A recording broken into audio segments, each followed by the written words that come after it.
Hi friends, வாங்க எங்கள் வீட்டு தோட்டத்தை பார்க்கலாம். கொஞ்சம் கீரை முளைஞ்சிருக்கு பாருங்கள். அப்புறம் வந்து ஒரே ஒரு புடலங்காய், அப்புறம் கொஞ்சம் வந்து கோழி அவரைக்காயும் பட்டை அவரைக்காயும் முளைஞ்சிருக்கு. இது வந்து ரெண்டே ரெண்டு இலந்தப்பழம், மலை இலந்தப்பழம் தான். ஆனால் சின்னதாக தான் இருக்குது, ஆனால் பழுத்துருச்சு, நல்லா ஸ்வீட்டாக இருக்குது.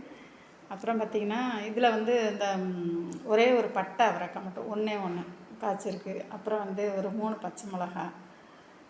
அப்புறம் வேறு பார்த்திங்கன்னா இது வந்து குடம் தக்காளி, பல்பு போல் சூப்பராக இருக்குதுங்க. நல்லா எல்லோ கலராக இருக்குது. ஆனால் பழுத்தது இவ்வளோ தான், இதுக்கு மேலே ரெட் ஆகலை. ஆனால் எல்லோ கலராக இருக்குது, சூப்பராக இருக்குங்க ஃப்ரெண்ட்ஸ்.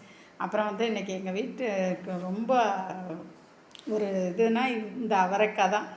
அவ்வளோ அவரைக்காய் ஒரு 2-2.5 கிலோ இருக்கும் பார்த்துக்கோங்க. அவ்வளோ காய் காய்ச்சிருக்கு, அவ்வளோ காய் இருக்குது பார்த்துக்கோங்க. அப்புறம் பார்த்தா 2 தக்காளி பழம், அப்புறம் 2 சிகப்பு வெண்டைக்காய். அப்புறம் வேறு என்ன வந்துன்னா ஒரு இது பச்சை வெண்டைக்காய் கொஞ்சம், அப்புறம் ஒரு 4 கத்திரிக்காய் முளைஞ்சிருக்கு.